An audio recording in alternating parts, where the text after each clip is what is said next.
옛날 옛적 조선 중기 한강변의 작은 포구 마을에 강석이라는 머슴이 살고 있었습니다.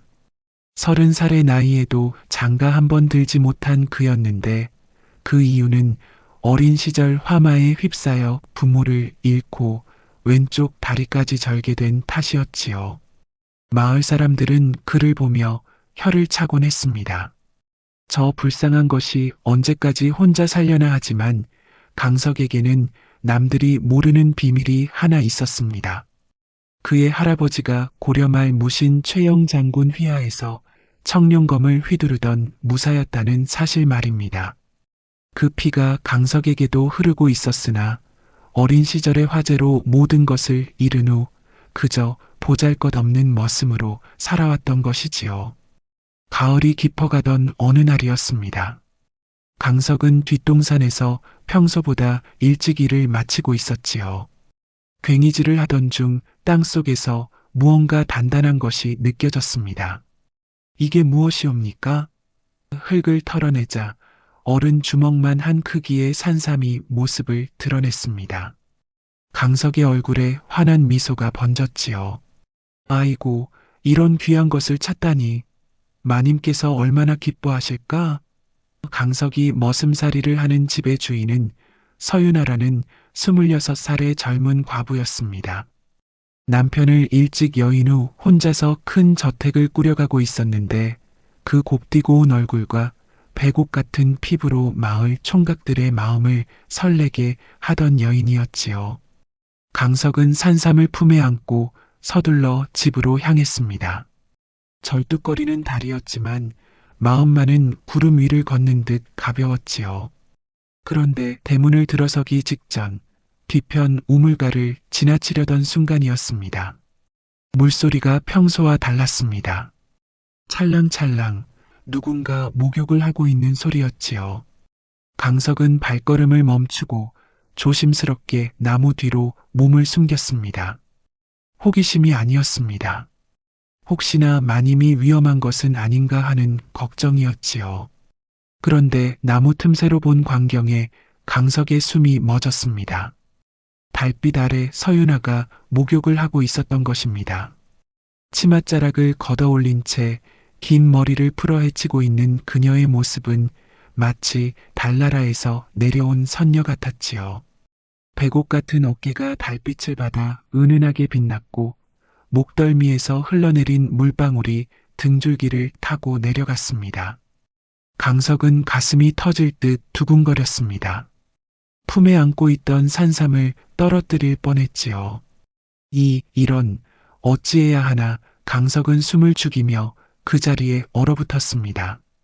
가서는 안 된다는 것을 알면서도 발이 떨어지지 않았지요. 주인마님을 우러러보는 마음, 한 남자로서 느끼는 끌림, 그리고 자신의 신분을 깨달으며 느끼는 절망감까지 온갖 감정이 그의 가슴 속에서 소용돌이쳤습니다. 그때였습니다. 서윤아가 갑자기 고개를 돌려 강석이 숨어 있는 쪽을 바라보았습니다. 마치 누군가의 시선을 느낀 듯 했지요. 누구 거기 있소? 윤아의 목소리에는 놀람과 함께 묘한 떨림이 섞여 있었습니다. 강석은 더욱 몸을 낮추며 숨을 참았습니다. 가슴이 터질 듯 뛰었지요. 아무도 없사옵니다, 마님. 바람 소리였을 것이옵니다. 강석은 가까스로 목소리를 낮춰 대답했습니다.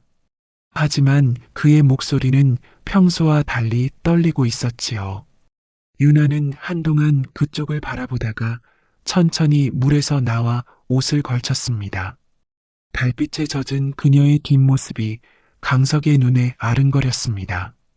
강석아, 윤아가 갑자기 강석을 불렀습니다. 강석은 깜짝 놀라 대답했지요. 예, 마님. 내일 새벽 일찍 뒷산에 약초를 캐러 가거라. 몸조리할 것이 필요하구나 분부대로 하겠사옵니다. 마님. 강석은 대답했지만 그의 마음은 이미 갈기갈기 찢어져 있었습니다. 방금 본 광경이 머릿속에서 지워지지 않았기 때문이지요. 그날 밤 강석은 자신의 초라한 방에서 잠을 이루지 못했습니다. 우물가에서 본 윤아의 모습이 자꾸만 떠올랐던 것입니다. 이런 마음을 가져서는 아니 되는데 강석은 스스로를 다잡으며 중얼거렸습니다. 하지만 마음이라는 것이 말처럼 쉽게 다스려지는 것은 아니었지요. 한편 윤아도 자신의 방에서 잠을 이루지 못하고 있었습니다. 우물가에서 느꼈던 그 시선, 그리고 강석의 떨리던 목소리가 자꾸만 마음에 걸렸던 것이지요. 설마 강석이가 윤아는 고개를 저으며 그런 생각을 떨쳐내려 했습니다. 하지만 어찌된 일인지 그 생각이 마음 한 구석에서 사라지지 않았습니다. 남편을 잃고 3년 외로웠던 밤들이 주마등처럼 스쳐 지나갔지요. 달은 여전히 밝게 빛나고 있었고 바람은 두 사람의 마음처럼 불안하게 흔들리고 있었습니다. 이것이 바로 강석과 윤아의 운명적인 만남이 시작된 밤이었습니다. 신분의 차이라는 높은 벽 너머로 금지된 감정의 씨앗이 싹트기 시작한 것이지요. 그날 이후 강석의 마음은 한시도 편할 날이 없었습니다. 낮에는 평소처럼 밭을 갈고 나무를 패고 물을 길어오면서도 마음 한편에서는 늘 윤아의 모습이 떠올랐지요. 같이 일하던 동네 머슴 득칠이가 이상하게 여길 정도였습니다. 강석아, 요새 왜 그리 멍하니 있느냐? 무슨 걱정이라도 있느냐? 득칠의 물음에 강석은 황급히 고개를 저었습니다. 아니옵니다. 그저 몸이 좀 피곤할 따름이옵니다. 허허, 그런가. 그래도 조심하거라.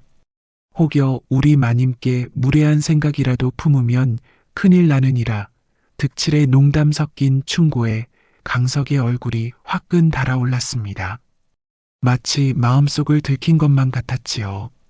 그날 밤 강석은 자신의 작은 방에서 뒤척이고 있었습니다. 문득 창밖을 보니 윤아의 방에서 호롱불이 켜져 있었지요. 평소라면 이 시각에는 벌써 꺼져 있어야 할 불빛이었습니다. 마님께서 잠을 못 이루시는가 강석은 궁금한 마음에 가만히 창으로 그쪽을 바라보았습니다. 윤아의 방 창문 사이로 희미한 그림자가 움직이는 게 보였지요. 때로는 창가에 서 있다가 때로는 방 안을 왔다 갔다 하는 것 같았습니다. 무언가 근심이 있으신 것 같았습니다. 강석의 마음에 걱정이 스며들었지요. 혹시 마님께서 편찮으신 것은 아닐까, 무슨 걱정거리라도 생기신 것은 아닐까 하는 생각이 들었습니다. 시간이 흘러 한밤중이 되었는데도 윤아의 방 불빛은 꺼지지 않았습니다. 강석은 결국 자리에서 일어났지요. 가서 안부라도 여쭤봐야겠구나. 강석은 조용히 방문을 열고 윤아의 방 쪽으로 발걸음을 옮겼습니다. 절뚝거리는 다리 때문에 소리가 날까봐 더욱 조심스럽게 걸었지요. 윤아의 방 앞에 도착한 강석은 잠시 망설였습니다. 이런 밤늦은 시간에 주인마님의 방 앞에 오는 것이 과연 옳은 일인지 확신이 서지 않았던 것이지요. 그때 방 안에서 작은 한숨소리가 들려왔습니다. 그 한숨소리에는 깊은 외로움과 쓸쓸함이 묻어 있었습니다. 강석의 가슴이 저려왔지요. 마님, 강석은 조심스럽게 문을 두드렸습니다. 마님, 소인 강석이옵니다. 혹시 무슨 일이라도 있으신지요? 잠시 정적이 흘렀습니다. 그러더니 윤아의 목소리가 들려왔지요. 강석이냐? 이 밤중에 웬일이냐? 불이 늦게까지 켜져 있기에 혹여 편찮으신가 하여 여쭤보려 왔사옵니다. 아니다. 그저 잠이 오지 않을 뿐이니라. 윤아의 목소리에는 묘한 떨림이 섞여 있었습니다. 강석은 문틈 사이로 보이는 희미한 불빛을 바라보며 말했지요. 그렇다면 소인이 따뜻한 차라도 끓여 올릴까 하옵니다. 아니다. 괜찮다. 윤아는 거절했지만 그 목소리에서는 거절과는 반대되는 무언가가 느껴졌습니다. 마치 누군가와 이야기하고 싶어 하는 듯한 간절함이었지요. 마님, 혹시 무슨 근심이라도 강석이 말을 꺼내려던 순간 방 안에서 발걸음 소리가 들려왔습니다. 유나가 문 쪽으로 다가오는 소리였지요. 강석의 심장이 빠르게 뛰기 시작했습니다. 쿵쾅쿵쾅 가슴 소리가 귀에까지 들릴 지경이었습니다. 강서가 문 바로 건너편에서 유나의 목소리가 들려왔습니다. 두 사람 사이에는 얇은 문짝 하나만이 놓여 있을 뿐이었지요. 예, 마님 고맙구나. 유나의 말에 강석의 가슴이 뭉클해졌습니다. 소희는 언제나 마님의 편안함을 위해 있사옵니다. 그러한가? 강석아, 너는 참으로 착한 사람이로구나. 잠시 침묵이 흘렀습니다. 두 사람 모두 문 너머로 상대방의 존재를 진하게 느끼고 있었지요. 그 순간 강석은 문 손잡이에 손을 올렸습니다. 마음속에서는 문을 열고 들어가고 싶다는 충동과 그래서는 안 된다는 이성이 치열하게 싸우고 있었지요. 손잡이가 조금 움직였습니다. 방 안의 유나도 그 소리를 들었습니다.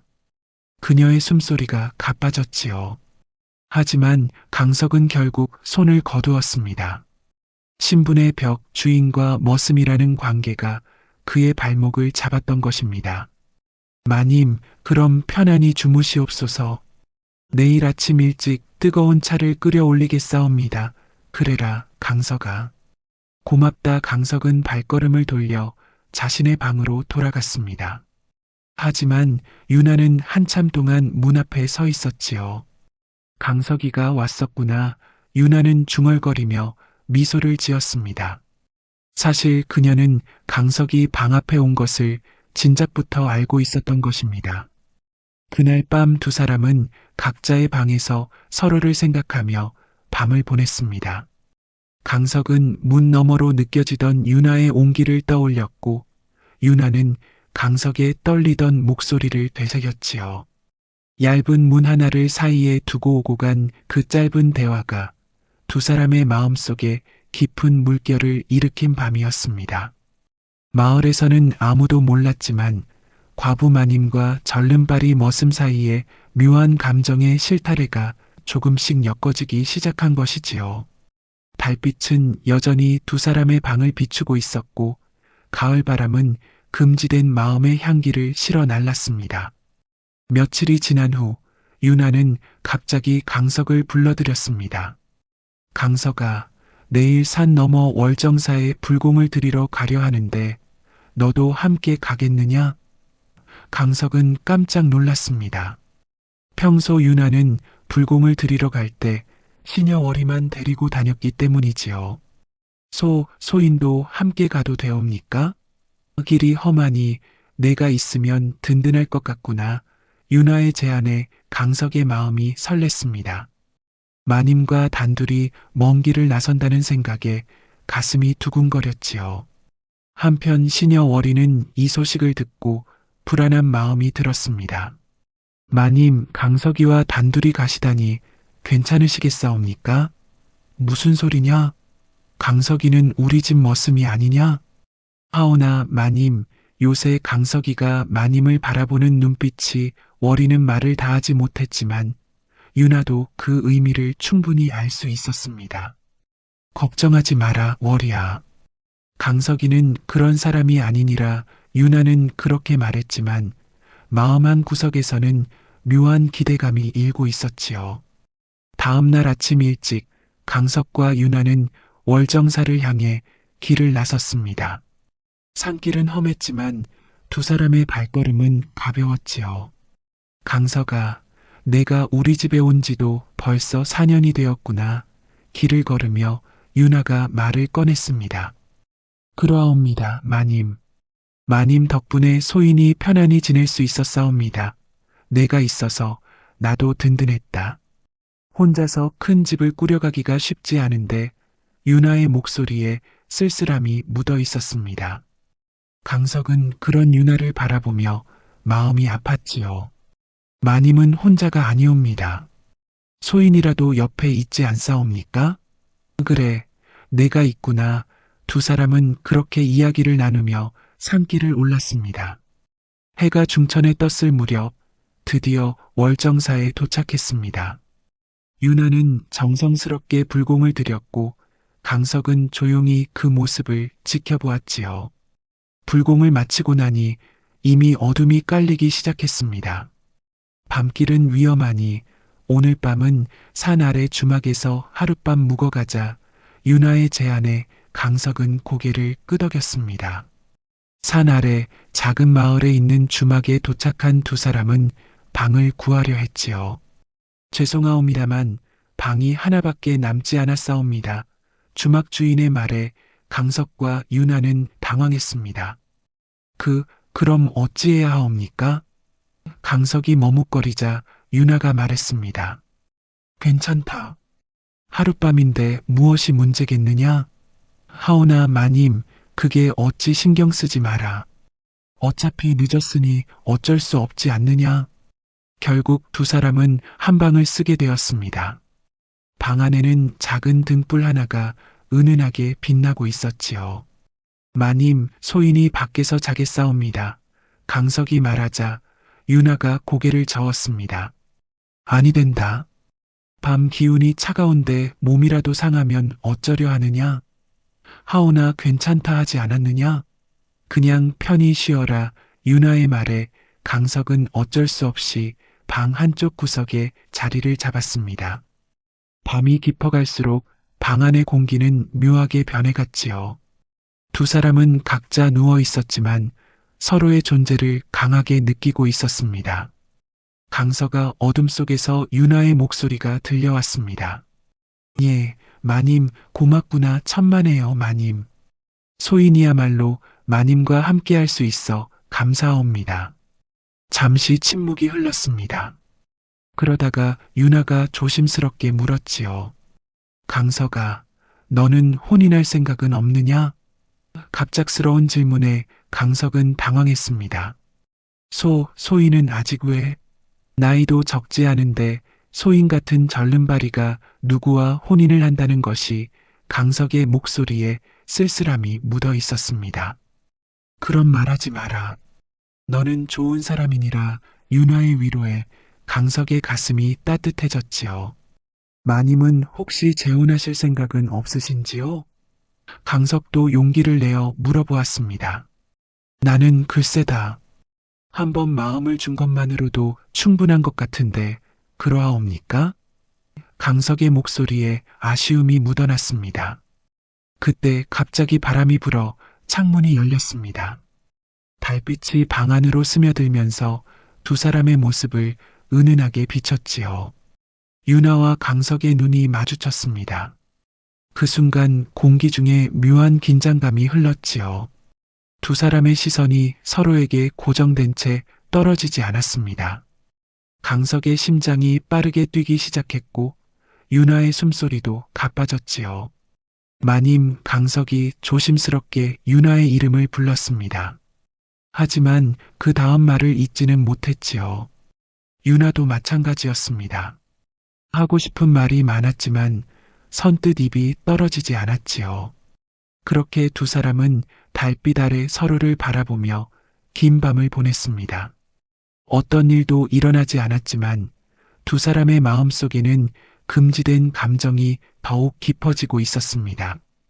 주인마님과 머슴이라는 신분의 벽은 여전했지만 그 벽 너머로 서로를 향한 마음이 자라나고 있었던 것이지요. 이른 새벽 강석은 깊은 잠에서 깨어났습니다. 옆에서 잠들어 있는 유나의 고운 잠자리를 보며 어젯밤의 일들을 떠올렸지요.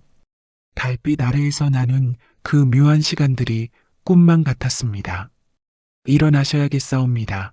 마님, 강석이 조심스럽게 유나를 깨웠습니다. 벌써 아침이냐? 유나는 눈을 비비며 일어났습니다. 그녀의 잠결같은 모습이 강석에게는 더욱 아름다워 보였지요. 예, 해가 뜨고 있사옵니다. 일찍 출발하면 해질 무렵에는 집에 도착할 수 있을 것이옵니다. 두 사람은 간단히 아침을 먹고 주막을 나섰습니다. 어젯밤의 어색함은 사라지고 오히려 더욱 자연스러운 사이가 된 것 같았지요. 강석아, 어젯밤은 잘 잤느냐? 길을 걸으며 유나가 물었습니다. 예, 마님. 편안히 잤사옵니다. 강석은 대답했지만 사실은 유나 생각에 잠을 제대로 이루지 못했던 것이지요. 나도 오랜만에 편안한 밤이었다. 유나의 말에 강석의 가슴이 따뜻해졌습니다. 두 사람은 그렇게 정겨운 대화를 나누며 산길을 내려왔지요. 그런데 해가 중천에 떴을 무렵 숲속에서 여러 명의 사내들이 갑자기 뛰쳐나왔습니다. 꼼짝 말거라. 거칠고 험악한 몰골의 수적들이었습니다. 얼굴에는 검은 천으로 가리고 손에는 칼을 들고 있었지요. 아이고. 유나는 깜짝 놀라 강석의 뒤로 숨었습니다. 강석은 본능적으로 유나를 감싸며 앞에 섰지요. 누구시오? 무엇을 원하시는지요? 강석이 떨리는 목소리로 물었습니다. 허허, 우리가 누군지는 중요치 않다. 중요한 건 돈이지. 수적들 중 우두머리로 보이는 사내가 나섰습니다. 바로 호진이라는 자였지요. 호진은 겉으로는 수적 행세를 하고 있었지만 실제로는 관아와 내통하며 부유한 과부나 상인들을 납치해서 돈을 뜯어내는 비열한 짓을 일삼고 있었습니다. 돈은 많지 않사옵니다. 가진 것을 다 드릴 터이니 그냥 가게 해주시옵소서. 강석이 간청했지만 호진의 눈은 이미 유나에게 고정되어 있었습니다. 돈보다는 저 아름다운 부인이 더 값어치가 있겠는데? 호진의 말에 강석의 얼굴이 돌변했습니다. 그런 말씀은 삼가시옵소서. 오호, 이 절름발이 머슴이 주인마님을 지키려고 하는구나. 호진과 그의 부하들이 비웃었습니다. 하하, 우습지 않은가. 제대로 걷지도 못하는 주제에. 수적들의 조롱에 강석의 주먹이 꽉 쥐어졌습니다. 하지만 상대는 무기를 든 여러 명이었고 자신은 맨손에 절름발이었지요. 강석아, 괜찮다. 그냥 그들이 원하는 대로 해주자. 유나가 강석을 말렸지만 강석은 고개를 저었습니다. 안 되옵니다, 마님. 소인이 마님을 지켜드리겠사옵니다. 지킨다고? 하하. 호진이 크게 웃으며 손짓했습니다. 얘들아, 저 용감한 절름발이를 좀 가르쳐줘라. 부하들이 일제히 달려들었습니다. 강석은 필사적으로 저항했지만 역부족이었지요. 몇 차례 주먹질을 당한 후 땅에 쓰러지고 말았습니다. 강석아. 유나가 비명을 질렀습니다. 자, 이제 얌전히 따라오시지요. 아름다운 마님. 호진이 유나에게 다가가자 유나는 뒤로 물러섰습니다. 제발 강석이만은 해치지 마시옵소서. 걱정 마시오. 죽이지는 않을 테니까. 호진은 쓰러진 강석을 발로 차며 말했습니다. 이 절름발이가 감히 우리를 막으려 했으니 좀 혼내줘야겠지요. 부하들이 강석을 일으켜 세우더니 밧줄로 단단히 묶었습니다. 강석은 의식이 흐릿했지만 유나를 지켜야 한다는 생각뿐이었지요. 마님을 시끄럽다, 이놈아. 호진이 강석의 뺨을 후려쳤습니다. 강석은 그 충격으로 완전히 의식을 잃고 말았지요. 자, 이제 우리 은신처로 가지요. 호진과 그의 부하들은 의식을 잃은 강석을 끌고 유나를 강제로 데리고 깊은 산속으로 들어갔습니다. 산속 깊은 곳에 있는 허름한 오두막이 그들의 은신처였지요. 여기서 며칠 지내시면서 집에서 몸값을 보내올 때까지 기다리시지요. 호진이 유나에게 말했습니다. 제발 강석이를 풀어주시옵소서. 그 아이는 아무 잘못이 없사옵니다. 유나가 간청했지만 호진은 코웃음을 쳤습니다. 잘못이 없다고요? 자신의 분수도 모르고 주인마님을 지키려 했는데 게다가 이상하지 않소? 머슴과 주인마님이 단둘이 여행을 다니다니. 호진의 말에 유나의 얼굴이 붉어졌습니다. 무슨 소리인지 모르겠소이다. 모르시겠다고요? 그럼 제가 설명해 드리지요. 아름다운 과부와 젊은 머슴, 참 흥미로운 조합이 아니오? 그런 더러운 생각은 집어치우시오. 유나가 소리쳤지만 호진은 개의치 않았습니다. 어쨌든 몸값이 올 때까지는 여기서 편히 쉬시지요. 호진은 부하들에게 유나를 다른 방에 가둬두라고 지시했습니다. 한편 의식을 잃었던 강석이 조금씩 깨어나기 시작했지요. 강석은 신음소리를 내며 눈을 떴습니다.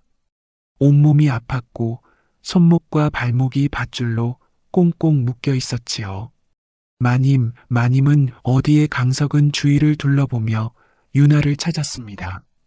절망감이 그의 가슴을 짓눌렀지요. 마님을 지키지 못했다는 자책감, 무력한 자신에 대한 분노, 그리고 유나가 위험에 처했을지도 모른다는 두려움이 뒤섞여 강석의 마음을 요동치게 만들었습니다. 하지만 그때 강석의 몸 어딘가에서 이상한 기운이 솟아오르기 시작했습니다. 평소에는 느끼지 못했던 뜨거운 무언가가 단전에서부터 온몸으로 퍼져나가고 있었던 것이지요. 밤이 깊어갈수록 강석의 몸에서는 묘한 변화가 일어나기 시작했습니다. 평소에는 느끼지 못했던 뜨거운 기운이 단전에서부터 온몸으로 퍼져나가고 있었지요. 이게 무엇이옵니까? 강석은 자신의 몸에서 일어나는 변화를 느꼈지만 그것이 무엇인지 알 수 없었습니다. 사실 강석에게는 남들이 모르는 비밀이 하나 있었지요. 그의 할아버지가 고려 말 무신 최영 장군 휘하에서 청룡검을 휘두르던 전설의 무사였다는 것입니다. 그 피가 강석에게도 흐르고 있었던 것이지요. 어린 시절 화재로 부모를 잃고 다리까지 다친 강석은 그 무술의 재능을 완전히 잊어버린 채 살아왔습니다. 하지만 지금 유나를 구해야 한다는 절박한 상황이 그 잠들어 있던 피를 깨우고 있었던 것입니다. 강석의 몸에서 신음소리가 흘러나왔습니다. 뼈마디가 아프고 근육이 경직되는 것 같았지요. 하지만 동시에 지금까지 느껴보지 못한 강력한 힘이 솟아나고 있었습니다. 손목에 묶인 밧줄이 조금씩 느슨해지기 시작했지요. 이상하도다. 분명히 단단히 묶었는데 강석은 놀라며 손목을 비틀어 보았습니다. 그런데 정말로 밧줄이 풀어지고 있었지요. 몇 번의 시도 끝에 강석은 완전히 손목의 밧줄을 풀어냈습니다. 이어서 발목의 밧줄도 금세 풀어냈지요. 어찌 이런 일이? 강석은 자신의 손을 바라보며 놀라움을 감추지 못했습니다. 분명히 평소보다 힘이 세졌고 몸놀림도 가벼워진 것 같았지요. 그때였습니다. 오두막 밖에서 호진의 목소리가 들려왔습니다. 야, 절름발이 녀석 어떻게 됐나? 한번 보고 와라. 알겠사옵니다. 형님. 부하 중 하나가 강석이 있는 방으로 다가왔습니다. 강석은 재빨리 원래 자리에 누워 밧줄에 묶인 척 연기했지요. 아직도 기절해 있네. 부하가 강석을 확인하고는 다시 나가려 했습니다. 바로 그 순간이었습니다. 강석이 번개처럼 일어나며 그의 목덜미를 쳤지요. 부하는 비명도 지르지 못하고 그 자리에서 기절해 버렸습니다. 강석 자신도 자신의 행동에 놀랐습니다. 내가 언제 이런 기술을 배웠단 말인가? 하지만 지금은 그런 것을 궁금해할 때가 아니었습니다. 유나를 구하는 것이 우선이었지요. 강석은 조심스럽게 방 밖으로 나왔습니다. 오두막은 생각보다 컸고 여러 개의 방으로 나뉘어 있었지요. 마님께서 어디 계실까? 강석은 귀를 기울여 소리를 들어보았습니다. 그러다가 한쪽 방에서 희미한 흐느낌 소리가 들려오는 것을 발견했지요. 마님이로다. 강석은 그쪽으로 조심스럽게 다가갔습니다. 방문 앞에는 다른 부하가 지키고 서 있었지요. 강석은 한참을 기다렸다가 그 부하가 졸기 시작하자 뒤로 다가갔습니다. 그리고 재빠르게 그의 목을 눌러 기절시켰지요. 이상하도다. 내가 언제 이런 기술들을 익혔단 말인가? 강석은 자신의 행동에 놀라면서도 유나가 있는 방으로 들어갔습니다. 마님, 강석아? 어찌 여기까지? 유나는 강석을 보자 눈물을 흘리며 기뻐했습니다. 괜찮으시옵니까, 마님? 어디 다친 곳은 없으신지요? 나는 괜찮다. 하오나 너는 어찌 밧줄을 풀고 지금은 설명할 시간이 없사옵니다. 빨리 이곳을 벗어나야 하옵니다. 강석이 유나의 결박을 풀어주려는 순간이었습니다. 아, 이놈들아, 큰일 났다. 밖에서 부하들이 소리치는 소리가 들려왔습니다. 강석이 기절시킨 부하들을 발견한 것 같았지요. 이놈아, 어찌 감히. 호진의 분노한 목소리가 들려왔습니다. 마님, 소인의 뒤에 계시옵소서. 강석은 유나를 자신의 뒤로 숨기고 방문을 향해 섰습니다. 쾅! 호진과 그의 부하들이 방 안으로 들이닥쳤지요. 이 절름발이 새끼가 어찌 밧줄을 풀었지? 호진이 화를 내며 물었습니다. 그건 중요치 않소. 어차피 도망갈 곳도 없으니까 다른 부하가 칼을 빼들며 말했습니다. 이번엔 죽여버리자, 형님. 너무 말썽을 피우는구나 그래. 이 기회에 깔끔하게 정리하자. 호진도 칼을 뽑았습니다. 강석은 무기도 없이 여러 명의 적을 상대해야 하는 상황이었습니다. 하지만 이상하게도 두렵지 않았지요. 오히려 몸 안에서 뜨거운 기운이 더욱 강하게 솟아오르고 있었습니다. 감히 건드린다면 용서치 않겠노라. 강석의 목소리가 평소와 달랐습니다. 낮고 위협적인 톤이었지요. 큰 소리 치지 마라. 절름발이야. 부하 중 하나가 칼을 들고 달려들었습니다. 그 순간 강석의 몸이 움직였습니다. 마치 그림자처럼 빠르게 움직이며 달려드는 부하의 칼을 피했지요. 그리고 역습으로 그의 손목을 쳐서 칼을 떨어뜨렸습니다. 부하가 당황하는 순간 강석의 주먹이 그의 명치를 강타했습니다. 부하는 그 자리에서 쓰러졌습니다. 뭐야? 이놈이 어찌? 다른 부하들이 놀라며 뒷걸음질 쳤습니다. 호진도 눈을 크게 뜨며 강석을 바라보았지요. 너 혹시 그때 강석의 눈빛이 달라졌습니다. 달빛을 받은 그의 눈동자는 마치 맹수의 것처럼 빛나고 있었지요. 강석의 변화된 모습을 본 호진의 얼굴이 창백해졌습니다. 설마 그럴 리가. 호진이 중얼거리며 뒷걸음질 쳤습니다. 강석은 천천히 앞으로 걸어 나왔습니다. 그런데 놀라운 일이 일어났습니다. 분명히 절름발이었던 그의 걸음걸임이 완전히 사라져 있었던 것이지요.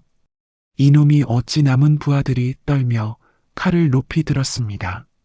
하지만 강석의 기세에 눌려 선뜻 달려들지 못하고 있었지요. 모두 함께 달려들어라.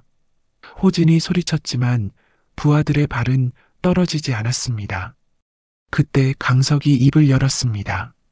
마지막 경고하노라. 지금 당장 물러서지 않으면 목숨을 보장할 수 없노라. 강석의 목소리는 평소의 그와는 완전히 달랐습니다. 위험이 있고 위협적이었지요. 이놈아, 내가 뭔데 우리를 협박하느냐? 부하 중 하나가 용기를 내어 강석에게 달려들었습니다. 그 순간 강석의 몸이 번개처럼 움직였습니다. 달려드는 부하의 칼을 정확히 피하며 그의 손목을 잡았지요. 강석이 손목을 비틀자 부하는 비명을 지르며 칼을 놓쳤습니다. 이어서 강석의 무릎이 그의 배를 강타했고 부하는 그 자리에서 쓰러졌지요. 어찌 이런 일이. 호진이 믿을 수 없다는 표정으로 중얼거렸습니다. 강석은 쓰러진 부하의 칼을 주워들었습니다. 그리고 그 칼을 손에 쥐는 순간 더욱 놀라운 일이 일어났지요. 마치 수십 년 칼을 다뤄온 무사처럼 자연스럽게 칼을 휘두른 것입니다. 이제 남은 것은 너희들 뿐이로다. 강석이 나머지 부하들을 바라보며 말했습니다. 도망가자. 부하들이 겁에 질려 도망치려 했습니다. 하지만 강석이 이미 출입구를 막고 서 있었지요. 이미 늦었노라 강석의 칼이 어둠 속에서 번개처럼 움직였습니다. 부하들은 차례로 쓰러져 갔고 마지막에는 호진만 남게 되었지요. 너는 도대체 누구냐? 호진이 떨리는 목소리로 물었습니다. 강석은 대답하지 않고 천천히 다가갔습니다. 그때 호진의 눈이 갑자기 커졌습니다. 혹시 청룡검의 호진의 말에 강석도 놀랐습니다. 자신도 모르고 있던 자신의 정체를 호진이 알고 있다는 것이었지요. 그래, 그 눈빛, 그 칼솜씨, 분명히 청룡의 후예로다. 호진이 소리쳤습니다. 청룡이라니 강석이 되물었습니다. 자신도 처음 듣는 이름이었지요. 모르고 있었구나. 내 할아버지는 최영 장군 휘하에서 청룡검이라 불리던 전설의 무사였노라. 적들은 그의 존재만으로도 공포에 떨었지 호진의 설명에 강석은 충격을 받았습니다. 그런데 왜 나는 최영 장군이 죽임을 당할 때 청룡의 일족도 모두 숨겨졌노라. 내가 그 마지막 후예인 듯 하구나. 호진의 말에 강석은 자신의 정체를 조금씩 이해하기 시작했습니다. 그래서 내가 이런 힘을 끌었다. 위기의 순간에 내 안에 잠들어 있던 청룡의 피가 깨어난 것이로다. 호진은 이제 완전히 겁에 질린 상태였습니다. 청룡검의 후예라는 것을 확인한 순간 자신의 운명을 직감했던 것이지요. 제발 살려달라.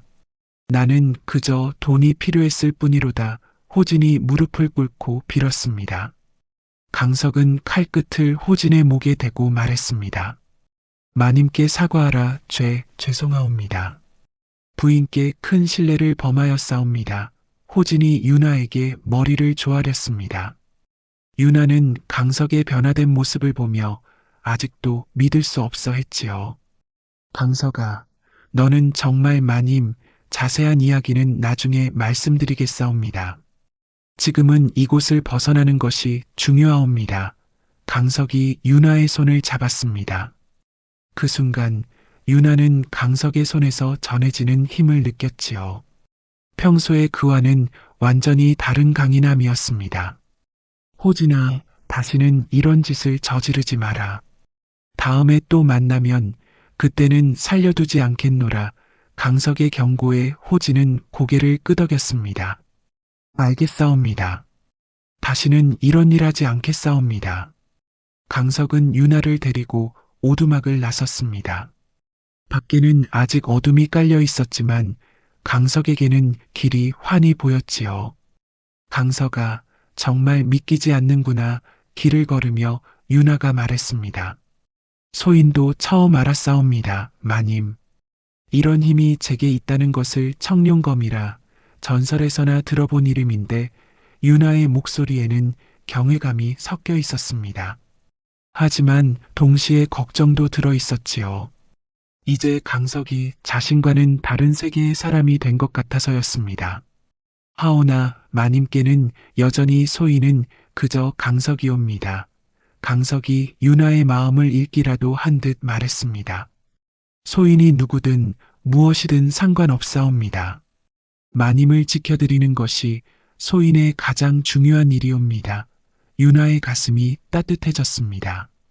청룡검의 후예라는 놀라운 정체가 밝혀졌지만 강석의 마음만은 변하지 않았던 것이지요. 고맙구나, 강석아. 내가 있어서 정말 다행이로다. 두 사람은 그렇게 서로의 마음을 확인하며 집으로 향했습니다. 집에 돌아온 강석과 유나를 맞이한 것은 시녀워리의 울음소리였지요. 마님, 강석아, 어디 갔다 이제 오는 것이냐? 워리는 눈물을 흘리며 두 사람을 맞았습니다. 하룻밤 사이에 연락이 없어서 밤새도록 걱정했던 것이지요. 미안하구나, 워리야. 수적들을 만나는 바람에 늦었노라. 유나가 사과하자 워리는 더욱 놀랐습니다. 수적이라니? 어찌 무사히 강석이가 구해주었노라. 유나의 말에 월이는 강석을 바라보았습니다. 강석이가? 어찌 월이는 믿기지 않는다는 표정이었습니다. 평소 약해 보이던 강석이 수적들을 물리쳤다는 것이 상상이 안 됐기 때문이지요. 자세한 이야기는 나중에 하고 일단 쉬도록 하자 유나가 말했지만 월이는 계속 의심스러운 눈으로 강석을 바라보았습니다. 그날 저녁 세 사람은 저녁 식사를 함께 했습니다. 하지만 분위기가 어딘지 어색했지요. 월이는 계속 강석과 유나를 번갈아 보며 무언가를 눈치채려 하고 있었고 유나는 강석의 정체를 알게 된 후 복잡한 마음이었습니다. 강석은 자신에게 일어난 변화를 아직 완전히 받아들이지 못하고 있었지요. 강석아, 정말 수적들을 혼자서 다 물리쳤다는 것이냐? 월이가 직접적으로 물었습니다. 그러하옵니다. 강석은 어색하게 대답했습니다. 아직 자신의 정체를 월이에게 말해야 할지 확신이 서지 않았거든요. 이상하구나. 평소 내가 힘도 약하고 다리도 절뚝거리는데 월이의 말에 강석은 할 말을 잃었습니다. 사실 수적들과 싸울 때는 다리도 멀쩡했었거든요. 아무튼 마님을 무사히 모셔온 것만으로도 고맙구나. 월이는 그렇게 말하며 강석을 바라보는 눈빛이 달라졌습니다. 예전보다 훨씬 따뜻하고 고마운 시선이었지요. 사실 월이는 오래전부터 강석을 좋아하고 있었습니다. 처음에는 동정심에서 시작된 관심이었지만 시간이 지나면서 진짜 애정으로 바뀌었던 것이지요. 며칠이 지난 후 월이는 용기를 내어 강석에게 고백을 했습니다. 강석아, 나 내게 하고 싶은 말이 있노라. 무슨 말이옵니까? 월이 낭자. 나는 내가 좋다. 월이의 고백에 강석은 당황했습니다. 월이 낭자 처음엔 불쌍해서 시작된 마음이었는데 언제부턴가 정말 좋아하게 되었노라. 월이의 진솔한 고백에 강석은 마음이 복잡해졌습니다. 월이는 좋은 사람이었고 자신을 진심으로 위해주는 것도 알고 있었거든요. 월이 낭자, 소희는 대답은 천천히 해도 되노라. 다만 내 마음만은 알아줬으면 하노라. 월이가 강석의 손을 잡으려는 순간이었습니다. 월이야, 강석아, 무엇을 하고 있느냐? 유나가 나타났습니다. 유나는 두 사람의 분위기를 보고 무슨 일인지 직감했지요. 아, 마님, 저희는 그저 월이가 당황하며 손을 거뒀습니다. 강석아, 잠시 나와보겠느냐? 유나가 강석을 불렀습니다. 강석은 어쩔 수 없이 유나를 따라 밖으로 나갔지요. 월이가 내게 무슨 말을 했느냐? 유나가 직접적으로 물었습니다.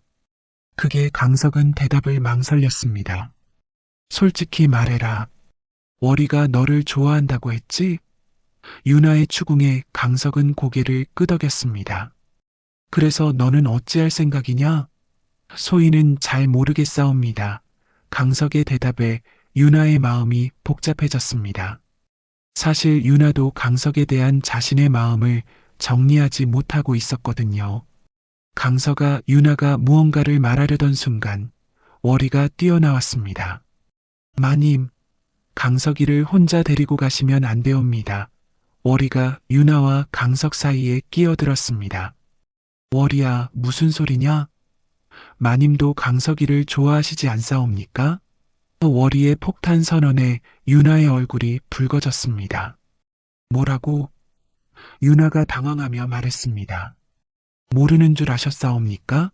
마님이 강석이를 보는 눈빛, 제가 다 보았사옵니다. 월이의 말에 강석도 놀라 유나를 바라보았습니다. 월이야, 너는 지금 무슨 말을 그리고 강석아, 너도 마님을 좋아하지 않느냐? 월이가 강석에게도 직접적으로 물었습니다. 강석은 할 말을 잃었습니다. 자신의 마음이 들킨 것 같았거든요. 그러니까 이게 무슨 상황이옵니까? 셋 다 서로를 좋아한다는 것이옵니까? 월이가 울먹이며 말했습니다.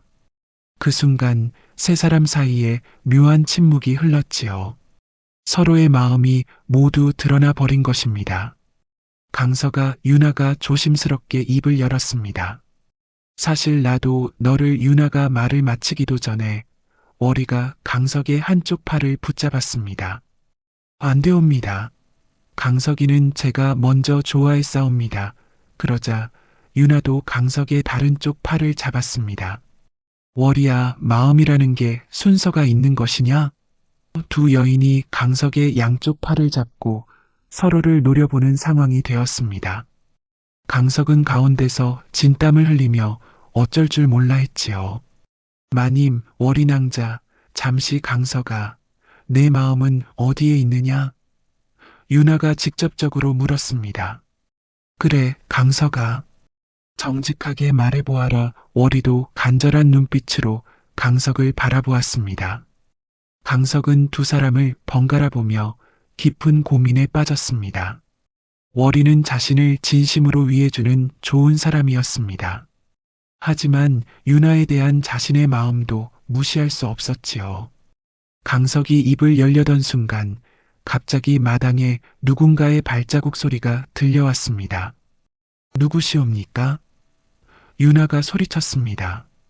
어둠 속에서 한 명의 노인이 나타났습니다. 머리가 하얗고 도사 같은 복장을 한 신비로운 인물이었지요. 강석아, 오랜만이로구나. 노인이 강석을 보며 미소를 지었습니다. 누구시옵니까? 소인을 아시는지요? 강석이 당황하며 물었습니다. 나는 운어선사라고 하노라. 내가 어릴 때 너를 구해준 사람이지 운어선사님이라. 강석은 기억을 떠올려 보려 했지만 어릴 적 일이라 명확하지 않았습니다. 내 부모님이 돌아가신 후 너를 안전한 곳으로 피신시킨 것이 바로 나로다. 운어선사의 말에 강석은 충격을 받았습니다. 그럼 선사님께서 그렇다. 그리고 이제 내가 청룡검의 힘을 각성한 것 같구나. 운어선사가 강석의 변화를 알아보았습니다. 소인에게 중요한 이야기를 해주셔야겠사옵니다. 운어선사는 강석을 한쪽으로 불러내어 이야기를 시작했습니다. 강석아, 너에게는 큰 운명이 기다리고 있노라. 하지만 그 전에 내 마음을 정리해야 하느니라. 소인의 마음을요? 그렇다. 진정한 힘은 혼란스러운 마음에서는 나오지 않노라. 운어선사가 유나와 월이를 바라보며 말했습니다. 사랑하는 마음도 중요하지만 내가 진정 지켜야 할 것이 무엇인지 깨달아야 하느니라. 소인이 지켜야 할 것이 칼은 분노가 아닌 지킬 일을 위해 휘둘러야 하느니라. 그것을 기억하거라. 운어선사의 말에 강석은 깊은 생각에 잠겼습니다. 그리고 마침내 자신의 마음을 정리할 수 있었지요. 강석은 유나와 월이에게 돌아가서 말했습니다. 두 분께 죄송하옵니다. 소인은 제가 있어야 할 곳, 소인의 곁을 지켜야 할 분 옆에 있어야 하옵니다. 강석의 말에 두 여인은 숨을 죽이고 기다렸습니다. 그리고 그분은 강석이 유나를 바라보았습니다. 마님이시옵니다. 강석의 고백에 유나의 눈에 눈물이 고였습니다. 월이는 실망했지만 강석의 진심을 느낄 수 있었지요. 알겠노라, 강석아. 내 마음 잘 알겠노라. 월이가 아쉬워하면서도 이해한다는 표정으로 말했습니다. 다만 마님을 잘 모셔드려라. 그게 내 유일한 부탁이로다. 고맙사옵니다. 월이 낭자. 그리고 죄송하옵니다. 강석이 깊이 머리를 숙였습니다. 그날 밤 강석과 유나는 서로의 마음을 확인했습니다. 하지만 동시에 앞으로의 어려움도 각오해야 했지요. 운어선사와의 만남 이후 강석은 자신의 진정한 정체와 사명에 대해 깊이 생각하게 되었습니다. 청룡검의 후예라는 것은 단순히 무술을 잘한다는 것 이상의 의미가 있었거든요. 강석아, 내게는 이 나라를 구해야 할 사명이 있노라. 운어선사가 강석에게 말했습니다. 세조대왕이 왕위를 찬탈한 후 많은 충신들이 죽임을 당했노라. 이제 누군가는 나서야 하느니라.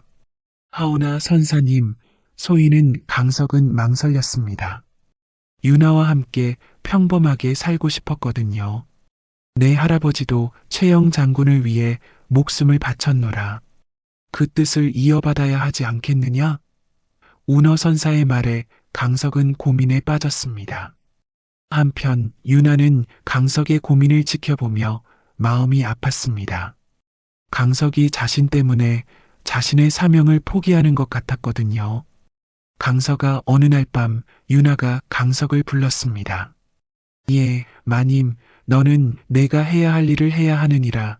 유나의 말에 강석은 놀랐습니다. 무슨 말씀이시옵니까? 나 때문에 내 운명을 거역해서는 안 되느니라. 마님, 나는 괜찮노라. 다만 살아서 돌아오기만 하면 되노라. 유나의 말에 강석의 가슴이 뭉클해졌습니다. 결국 강석은 결심을 했습니다. 세조를 처단하고 나라를 바로 세우겠다고 말이지요. 그날 밤 강석은 검은 옷을 입고 한양으로 향했습니다. 밤을 틈타 이동하는 그의 모습은 정말로 청룡검의 후회다운 모습이었지요.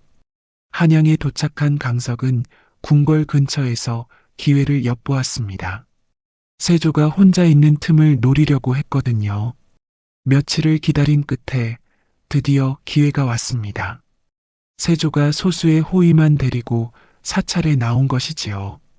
강석은 그림자처럼 움직이며 호위들을 차례로 제압했습니다. 그리고 마침내 세조와 단둘이 마주하게 되었지요. 너는 누구냐? 세조가 강석을 보며 물었습니다. 청룡검의 후예이옵니다. 강석의 대답에 세조의 얼굴이 굳어졌습니다. 청룡검이라 그 이름을 여기서 듣게 될 줄이야. 최영 장군을 죽인 죄를 묻겠사옵니다. 강석이 칼을 뽑으며 말했습니다. 나는 이 나라의 왕이다. 감히 칼을 겨누다니 백성을 해치는 자는 왕이 아니옵니다. 강석과 세조 사이에 긴장감이 흘렀습니다.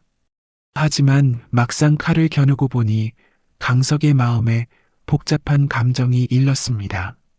이 사람을 죽인다고 해서 세상이 바뀔까? 또 다른 피의 복수가 이어질 뿐 아닐까? 그때 운어 선사의 말이 떠올랐습니다. 칼은 분노가 아닌 지킬 일을 위해 휘둘러야 하느니라. 강석은 잠시 생각에 잠겼습니다. 자신이 정말 지켜야 할 것은 무엇인가? 복수인가 아니면 사랑하는 사람들인가? 어찌할 생각이냐? 청룡검의 후예여. 세조가 강석의 망설임을 보며 말했습니다.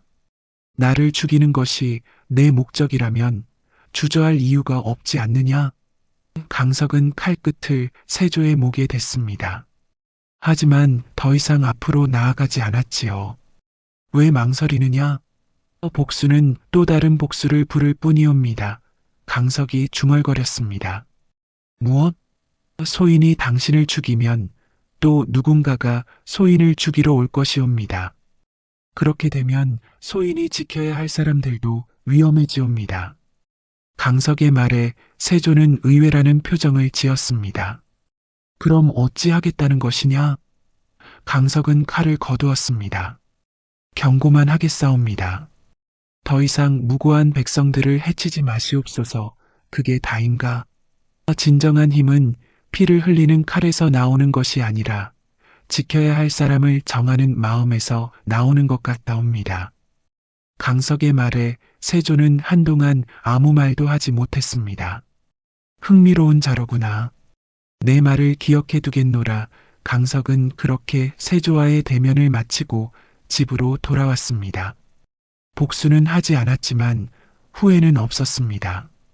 오히려 자신이 진정 지켜야 할 것이 무엇인지 깨달았다는 것에 만족했지요. 집에 돌아온 강석을 맞이한 것은 유나와 월이의 따뜻한 미소였습니다. 돌아왔구나. 강석아. 유나가 강석을 반기며 말했습니다. 예, 마님. 돌아왔사옵니다. 복수는 어찌 되었느냐? 유나가 물었습니다. 하지 않았사옵니다. 강석의 대답에 유나는 놀랐습니다. 더 중요한 것을 깨달았기 때문이옵니다. 강석이 유나의 손을 잡으며 말했습니다. 진정한 힘은 누군가를 해치는 것이 아니라 사랑하는 사람을 지키는 것에서 나온다는 것을 말이옵니다. 유나의 눈에 눈물이 고였습니다. 고맙구나, 강서가. 내가 무사히 돌아와줘서 소인이야말로 고맙사옵니다, 마님. 마님이 계셨기에 소인이 진정한 길을 찾을 수 있었사옵니다. 월이도 옆에서 감동받은 표정으로 두 사람을 바라보았습니다. 이제 정말 행복하게 살 수 있겠구나. 월이의 말에 강석과 유나가 고개를 끄덕였습니다. 그 후로 강석은 낮에는 여전히 소박한 머슴으로 살았고 밤에는 마을의 평화를 지키는 청룡검으로 활동했습니다. 하지만 이제는 복수가 아닌 사랑하는 사람들을 지키기 위해서였지요. 유나와 월이의 방에는 매일 밤 강석의 발자국이 들락날락했습니다. 마을 사람들은 모르고 있었지만 그들만의 행복한 시간이었지요. 어느 날 밤 유나가 강석에게 물었습니다. 강석아, 우리가 이렇게 지내도 괜찮겠느냐? 세상 사람들이 뭐라 하지 않을까? 마님, 세상이 뭐라 하든 소인은 상관없사옵니다. 마님과 함께 있을 수 있다면 그것으로 충분하옵니다. 강석의 대답에 유나는 미소를 지었습니다. 나도 그렇구나. 내가 있어서 행복하다. 두 사람은 그렇게 서로를 바라보며 행복한 시간을 보냈습니다. 월이도 두 사람의 행복을 진심으로 축복해 주었지요. 마을에는 이상한 소문이 돌기 시작했습니다. 과부 마님과 절름발이 머슴 사이에 무슨 일이 있는 것 같아. 밤마다 머슴이 마님 방을 들락날락한다던데? 설마 그럴 리가. 신분이 다른데 하지만 강석과 유나는 그런 소문에 개의치 않았습니다. 그들만의 행복이 더 중요했기 때문이지요. 어느 날 마을 어른들이 유나를 찾아왔습니다. 마님, 마을의 소문이 좋지 않사옵니다. 강석이와의 관계를 정리하시는 것이 무슨 소문이옵니까? 유나가 당당하게 물었습니다. 마님과 강석이 사이에 부적절한 관계가 있다는. 부적절하다고요? 강석이는 저를 목숨 걸고 지켜준 사람이옵니다. 무엇이 부적절한지 모르겠사옵니다. 유나의 단호한 태도에 마을 어른들은 할 말을 잃었습니다. 하오나 마님, 신분이 무엇이옵니까? 사람의 마음에 신분이 있사옵니까? 유나의 말에 마을 어른들은 그저 고개를 저으며 돌아갔습니다. 그날 밤 유나는 강석을 불러 말했습니다. 강석아, 마을 사람들이 뭐라 해도 신경 쓰지 마라 마님. 나는 내가 좋고 너와 함께 있고 싶노라. 그것으로 충분하니라. 유나의 고백에 강석의 가슴이 뜨거워졌습니다. 소인도 마님과 함께 있는 것이 가장 행복하옵니다. 두 사람은 그렇게 서로를 껴안으며 행복한 시간을 보냈습니다. 세상은 여전히 어지러웠지만 적어도 그들만은 행복할 수 있었지요. 강석은 매일 밤 하늘을 바라보며 다짐했습니다. 진정한 무사는 칼이 아닌 마음으로 세상을 지키는 사람이로다. 운어선사가 말했던 것처럼 강석은 이제 분노가 아닌 사랑을 위해 칼을 휘둘렀습니다. 마을에 위험이 닥치면 나서서 지켰고 약한 사람들을 보호했지요. 어느 날 월이가 강석에게 말했습니다. 강석아, 나는 이제 마음이 편안하노라. 무슨 말씀이시옵니까? 월이 낭자. 처음에는 내가 아쉬웠지만 이제는 마님과 내가 행복한 모습을 보는 것만으로도 좋구나. 월이의 말에 강석은 고마움을 느꼈습니다. 고맙사옵니다. 월이 낭자. 낭자의 마음 평생 잊지 않겠사옵니다. 다만 마님을 잘 모셔드려라. 그것이 내 유일한 바람이노라. 그렇게 하겠사옵니다. 그렇게 세 사람은 각자의 자리에서 행복을 찾았습니다. 강석과 유나는 서로 사랑하며 살았고 월이는 두 사람의 행복을 지켜주었지요. 마을 사람들은 처음에는 수군거렸지만 시간이 지나자 점차 받아들이기 시작했습니다. 강석이 마을을 위해 헌신하는 모습을 보며 그의 진심을 알게 되었기 때문이지요. 강석이가 절름발이라고 무시했는데 알고 보니 대단한 무사였구나. 과부 마님을 진심으로 지키는 모습이 감동적이더라. 신분이 다르다고 해도 저런 진심은 인정해야 하지 않겠느냐? 마을 사람들의 시선이 조금씩 변해갔습니다. 그리고 마침내 마을 어른들도 두 사람의 관계를 인정하게 되었지요. 유나 마님, 우리가 잘못 생각했사옵니다. 강석이는 훌륭한 사람이옵니다. 고맙사옵니다. 어르신 유나는 기쁜 마음으로 감사를 표했습니다. 그날 밤 강석과 유나는 마당에 앉아 별을 바라보았습니다. 마님, 우리가 이렇게 행복해도 되는 것이옵니까? 강석이 조심스럽게 물었습니다. 왜 안 되겠느냐? 우리는 누구에게도 피해를 주지 않았노라 하오나 소희는 미천한 머슴이었고 강석아, 유나가 강석의 말을 막았습니다. 내가 머슴이든 양반이든 무사든 상관없노라. 중요한 것은 내 마음이니라. 마님, 나는 내가 나를 지켜주는 그 마음이 좋고 나를 사랑하는 그 진심이 좋노라. 유나의 고백에 강석의 눈에 눈물이 맺혔습니다. 소인도 마님을 진심으로 사랑하옵니다. 평생 마님을 지켜드리겠사옵니다. 두 사람은 그렇게 서로를 껴안으며 별빛 아래 앉아 있었습니다. 세월이 흘러 강석과 유나의 사랑 이야기는 마을의 전설이 되었습니다. 옛날에 이 마을에 청룡검의 후예와 아름다운 과부 마님의 사랑 이야기가 있었다지. 신분을 뛰어넘은 진정한 사랑이었다더라. 강석이는 복수보다 사랑을 택했고 유나 마님은 세상의 시선보다 진심을 택했다지. 사람들은 그들의 이야기를 들으며 감동받곤 했습니다. 진정한 사랑은 신분이나 외모가 아닌 마음에서 비롯된다는 것을 깨달았기 때문이지요. 강석은 낮에는 여전히 밭을 갈고 나무를 팠지만 이제는 당당했습니다. 자신이 사랑하는 사람이 있고 지켜야 할 사람이 있다는 것만으로도 충분했거든요. 유나도 마찬가지였습니다. 과부라는 신분으로 외로웠던 지난날들이 있었지만 이제는 강석이 곁에 있어 행복했지요. 마님, 오늘은 뒷산에서 약초를 캐어왔사옵니다. 고맙구나, 강석아.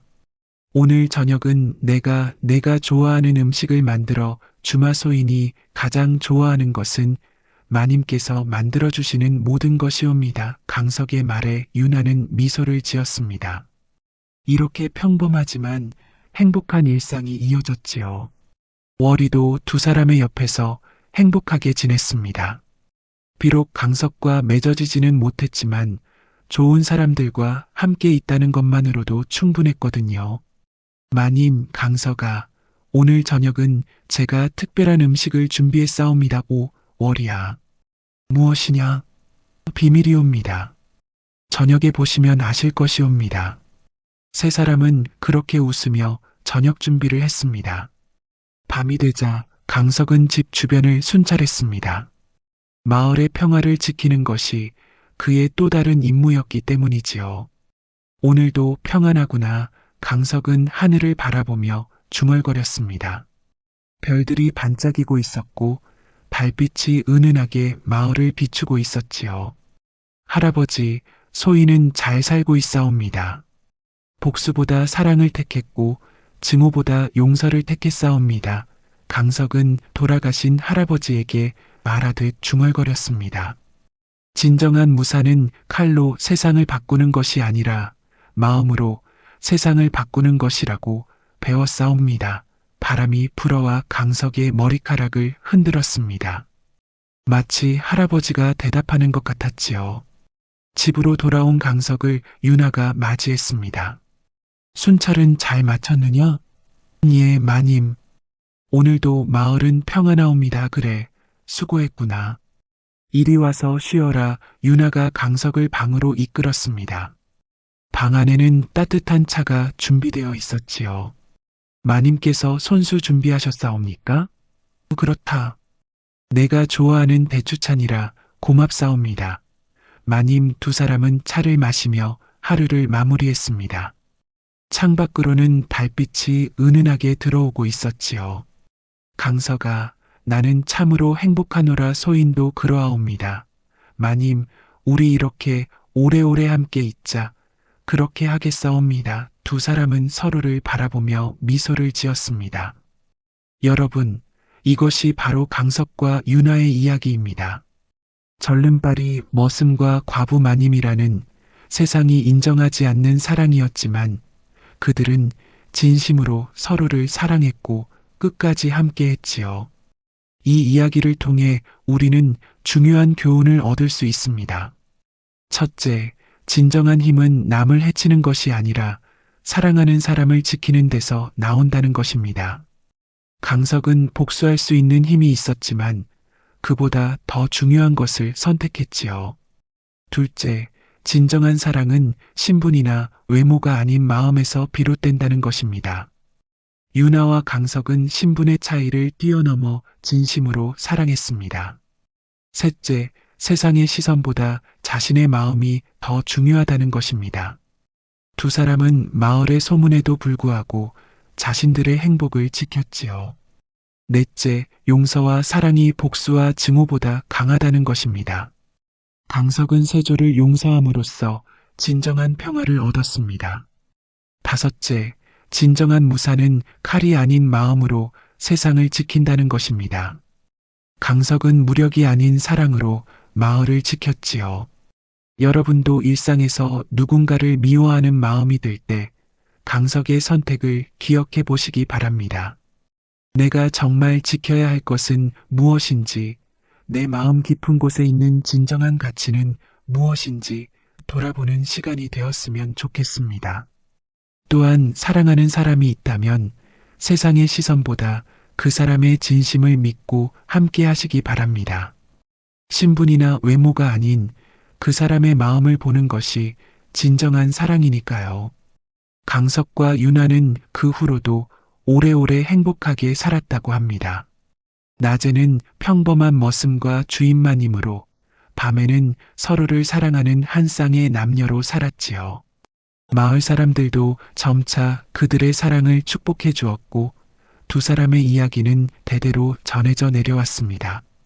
신분을 뛰어넘은 진정한 사랑의 이야기로 말입니다. 달은 여전히 밝게 빛나고 있고 바람은 두 사람의 사랑 이야기를 실어 나르고 있습니다. 그리고 어딘가에서 강석과 윤아 같은 사랑이 또 시작되고 있을지도 모릅니다. 여러분의 마음속에도 지켜야 할 소중한 사람이 있다면 용기를 내어 그 마음을 전하시기 바랍니다. 진정한 사랑 앞에서 신분도, 외모도, 세상의 시선도 중요하지 않으니까요.